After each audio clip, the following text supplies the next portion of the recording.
สวัสดีครับวันนี้ผมจะพามาซ่อมเตารีดยี่ห้อฟิลิปนะครับอาการเสียที่ลูกค้าแจ้งนะครับก็คือเครื่องเปิดติดปกตินะครับแต่ไอน้ำไม่ออกนะครับเดี๋ยวผมจะทำการตรวจเซตเครื่องนะครับว่าสาเหตุที่ไอน้ำไม่ออกเกิดจากสาเหตุอะไรบ้างนะครับขั้นตอนแรกนะครับให้หมุนปุ่มด้านข้างออกก่อนนะครับของตัวเตารีดนะครับปุ่มแคลคลีนนะครับ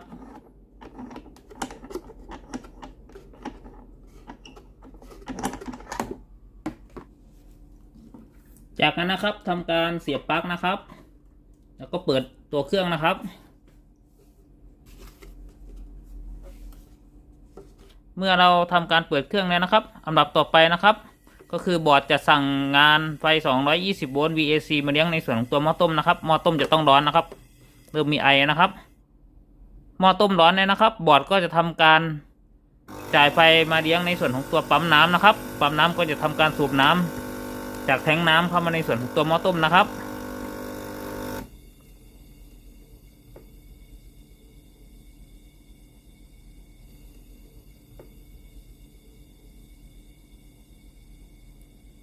เดี๋ยวเราทำการถอดปลั๊กก่อนนะครับ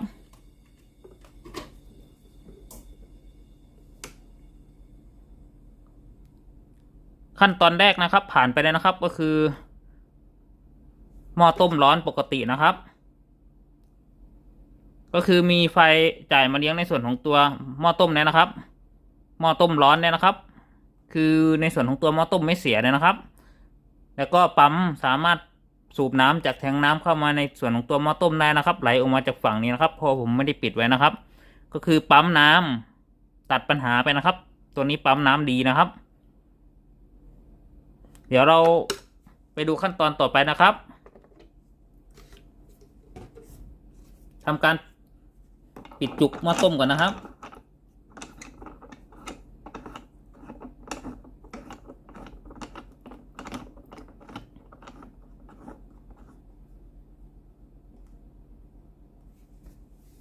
เราจะทำการเสียบปลั๊กแล้วก็เปิดเครื่องอีกรอบหนึ่งนะครับรอไฟที่ปุ่มแสดงสถานะนะครับก็คือไฟตรงกระพริบนะครับหายกระพริบนะครับเมื่อไฟตรงนี้หายกระพริบนะครับเรากดปุ่มจ่ายน้ำนี่นะครับจะต้องได้ยินเสียงวาล์วน้ำทำงานนะครับเสียงดังแต๊กแต๊กแต๊กแต๊กนะครับเดี๋ยวลองรอไฟหยุดกระพริบก่อนนะครับลองเทสดูว่าจะได้ยินเสียงวาล์วน้ำทำงานหรือเปล่านะครับ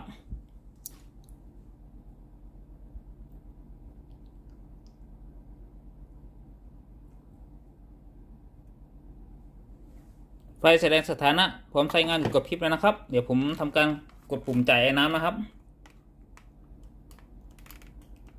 กดปุ่มแล้วนะครับไม่ได้ยินเสียงวาล์วน้ำทำงานเลยนะครับ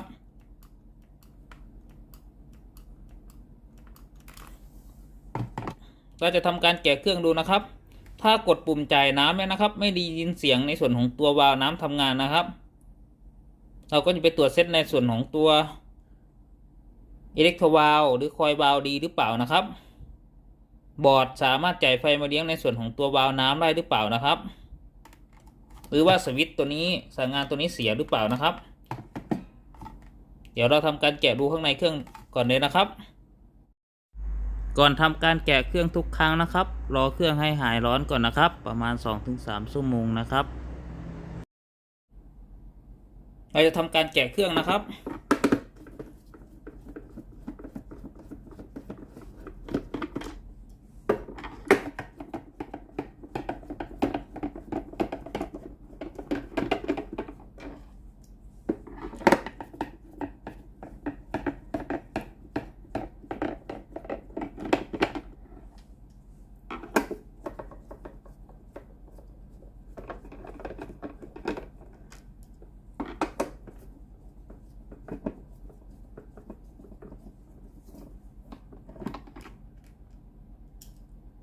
มีน็อตทั้งหมด5ตัวนะครับ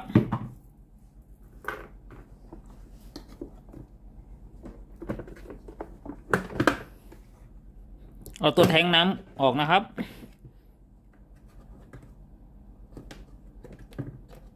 ถ่ายท่อน้ำออกนะครับ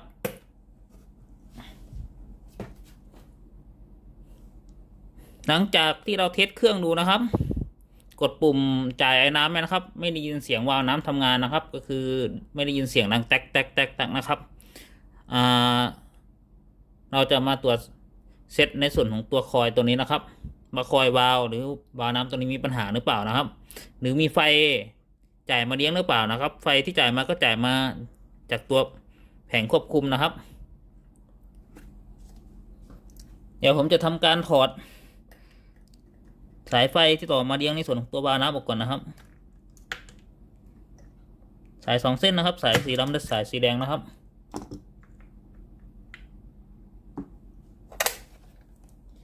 ผมจะทำการวัดในส่วนของตัวคอยวาล์วนะครับตั้งมิเตอร์นะครับอยู่ที่คูณ 10K นะครับผมจะทำการถอดในส่วนของตัวคอยวาล์วก่อนนะครับ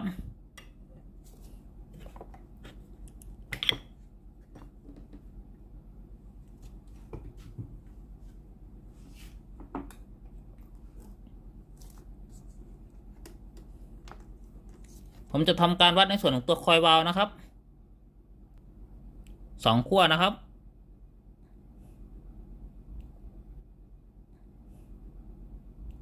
ตัวนี้สังเกตเข็มมิเตอร์นะครับตัวนี้เข็มมิเตอร์ไม่ขึ้นเลยนะครับตัวคอยวาล์วขาดเนี่ยนะครับวัดรั่วลงกาวนะครับตัวนี้ไม่รั่วลงกาวนะครับคอยวาล์วขาดอย่างเดียวนะครับผมจะถอดคอยวาล์วจากวงจรนะครับ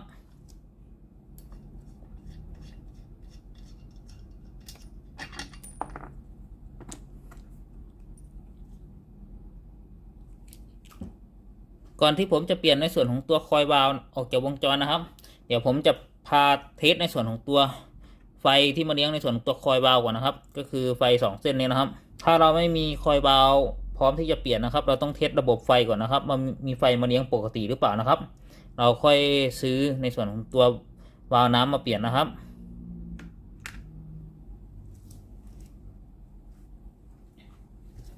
ผมจะใช้ในส่วนของตัวหลอดไฟนะครับต่อแทนตัวคอยวาล์วนะครับ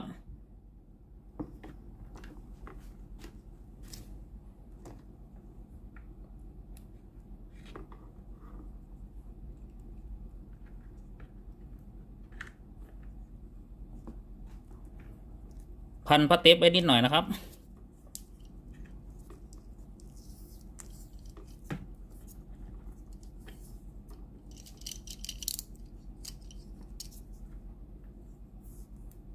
กันขั้วไฟแตกกันนะครับ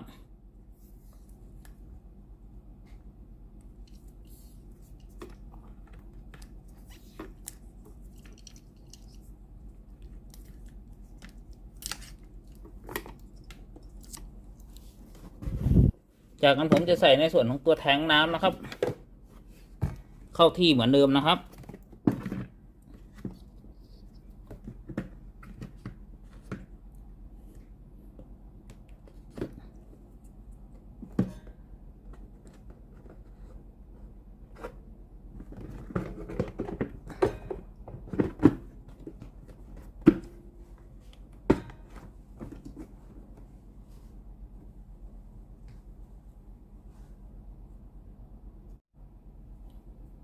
ส่วนตัวหลอดไฟนะครับที่ผมเอาต่อแทนในส่วนของตัววาล์วน้ำนะครับเดี๋ยวผมเอาวางไว้ตรงนี้นะครับ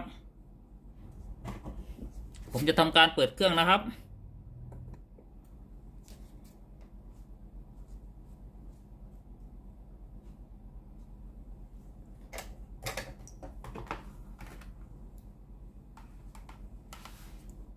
รอไฟแสดงสถานะการใช้งานด้านหน้าหยุดกระพริบก่อนนะครับเดี๋ยวไงผมจะกดปุ่มจ่ายน้ำอีกรอบหนึ่งนะครับ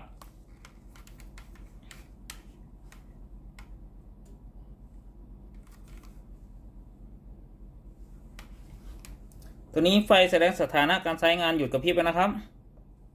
เดี๋ยวผมจะทำการกดปุ่มจ่ายไอ้น้ำนะครับถ้ามีไฟมาเลี้ยงในส่วนของตัววาล์วน้ำนะครับเวลาผมกดปุ่มจ่ายไอ้น้ำนะครับหลอดไฟจะต้องติดสว่างนะครับเป็นจังหวะตามที่ผมกดปุ่มจ่ายไอ้น้ำนะครับกดได้นะครับกดครั้งหนึ่งนะครับครั้งที่2 3เวลาเรากดปุ่มจ่ายไอ้น้ำนะครับหลอดไฟจะต้องติดนะครับ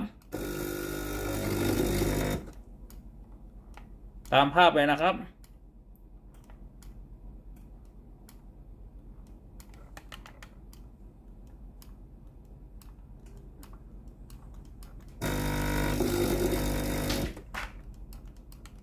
ามจังหวะที่เรากดเลยนะครับ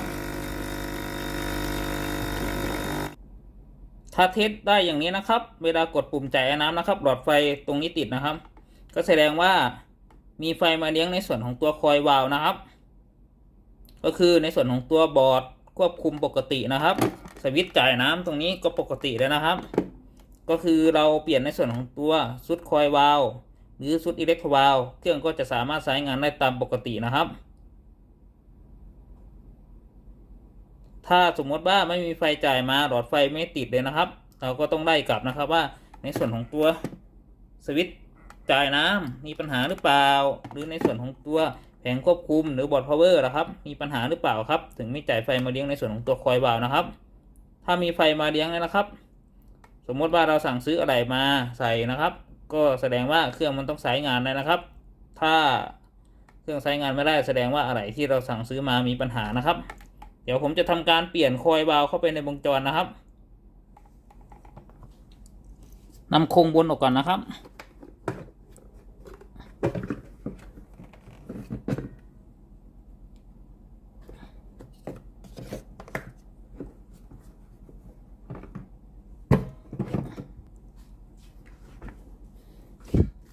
เดี๋ยวนำในส่วนของตัวหลอดไฟที่เราต่อไว้เทส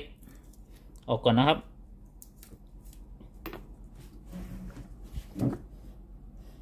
ตัวนี้คือในส่วนของตัววาล์วน้ำตัวใหม่นะครับที่ผมจะเปลี่ยนเข้าไปในวงจรนะครับแต่วันนี้ผมจะเปลี่ยนเฉพาะในส่วนของตัวคอยวาล์วนะครับ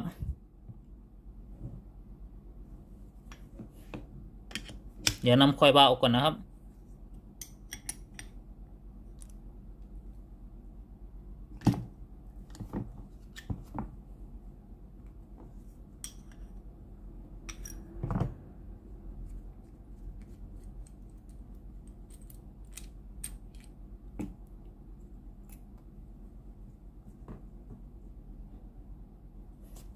ตัวนี้คือคอยวาล์วตัวเก่านะครับ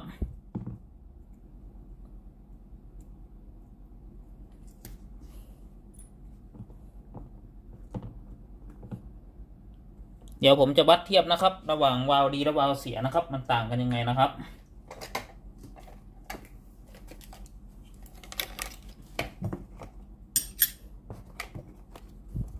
ให้ตั้งมิเตอร์อยู่ที่คูณ 10K เหมือนเดิมนะครับผมจะวัดในส่วนของตัวคอยวาล์วตัวใหม่ดูก่อนนะครับสังเกตเข็มมิเตอร์นะครับเข็มมิเตอร์ขึ้นนะครับวัดในส่วนของตัวคอยวาล์วตัวเก่านะครับสังเกตเข็มมิเตอร์นะครับตัวนี้เข็มมิเตอร์ไม่ขึ้นนะครับก็คือถ้าเราวัดคอยวาล์วนะครับมันก็มีขึ้นกับไม่ขึ้นนะครับถ้าไม่ขึ้นก็คือคอยวาล์วขาดนะครับแต่ถ้าขึ้นก็คือในส่วนของตัวคอยวาล์วดีนะครับถ้าวัดด้วยลงกาวก็สายเส้นสีไหนก็ได้นะครับจับฝั่งขากาวนะครับจะต้องไม่ขึ้นนะครับ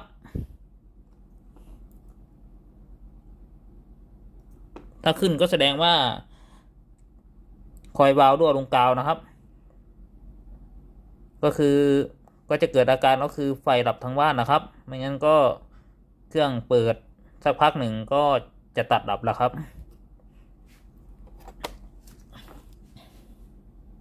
เดี๋ยวผมจะทำการใส่คอยวาล์วตัวใหม่เข้าไปในวงจรนะครับอันดับแรกผมจะทำการเสียบสายไฟที่มาเลี้ยงก่อนนะครับ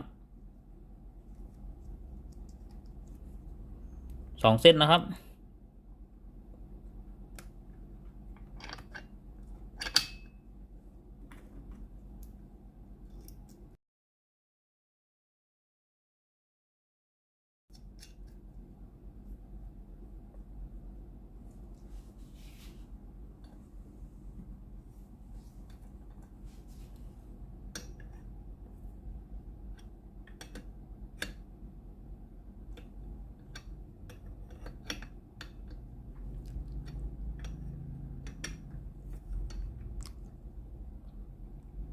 ทำการขันวาล์วให้แน่นนะครับ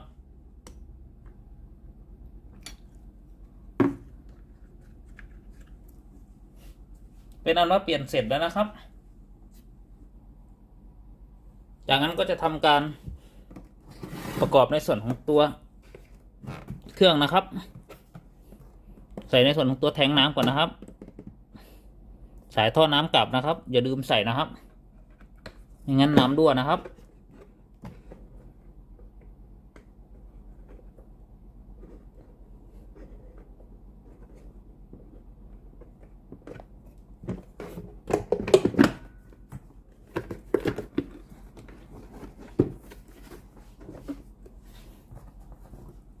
ทำการขันน็อตนะครับ5 ตัวนะครับ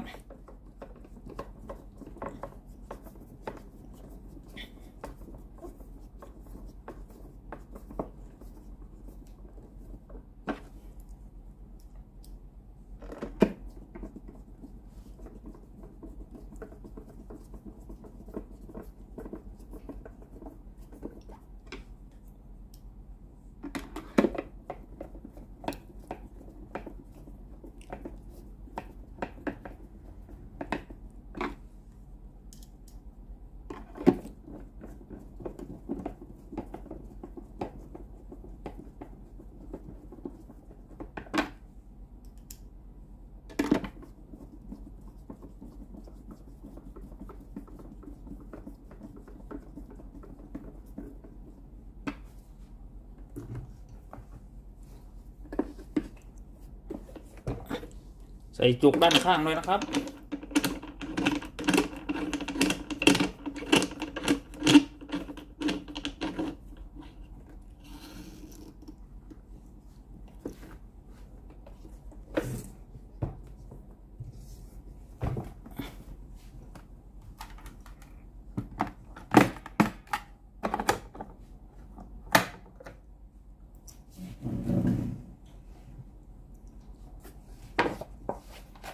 ทำการเติมน้ำนะครับเพื่อลงเครื่องนะครับ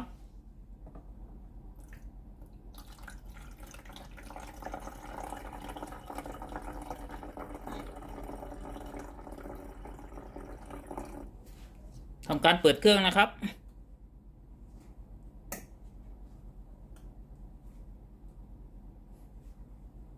เดี๋ยวรอไฟแสดงสถานะพร้อมใช้งานหยุดกระพริบก่อนนะครับเดี๋ยวผมจะทำการกดปุ่มจ่ายไอ้น้ำอีกรอบหนึ่งนะครับ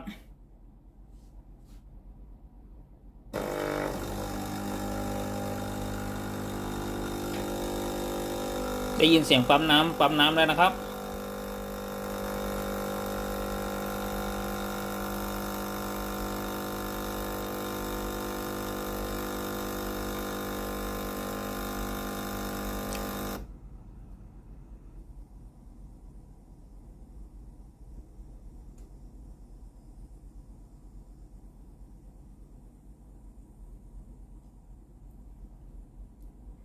เครื่องพร้อมใช้งานแล้วนะครับไฟแสดงสถานะพร้อมใช้งานอยู่กับพริบนะครับเดี๋ยวผมจะทำการกดปุ่มจ่ายไอ้น้ำนะครับไฟไอ้น้ำออกหรือเปล่านะครับตอนนี้ไอ้น้ำออกกันนะครับถ้าเรากดปุ่มจ่ายไอ้น้ำนะครับเราจะได้ยินเสียงวาล์วน้ำทำงานนะครับคือดังแต๊กแต๊กแต๊กนะครับตามจังหวะนิ้วมือที่เรากดนะครับถ้าเรากดปุ่มจ่ายน้ำนะครับทีๆนะครับเสียงวาล์วก็จะดังทีๆนะครับ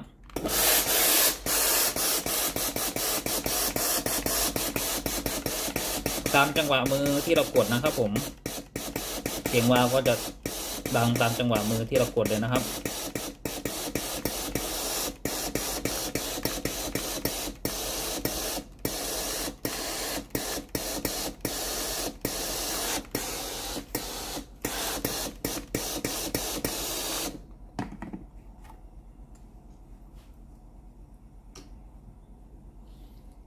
สรุปอาการเสียนะครับของเตารีดยี่ห้อฟิลิปนะครับอาการไฟเข้าปกตินะครับแต่ไอ้น้ำไม่ออกนะครับมีอะไรเสีย1 ชิ้นนะครับก็คือในส่วนของตัวคอยวาล์วนะครับเสียในลักษณะคอยวาล์วขาดนะครับขอบคุณครับที่รับชมคลิปวิดีโอครับขอบคุณมากๆครับฝากกดไลค์กดแชร์กดติดตามให้ด้วยนะครับขอบคุณครับ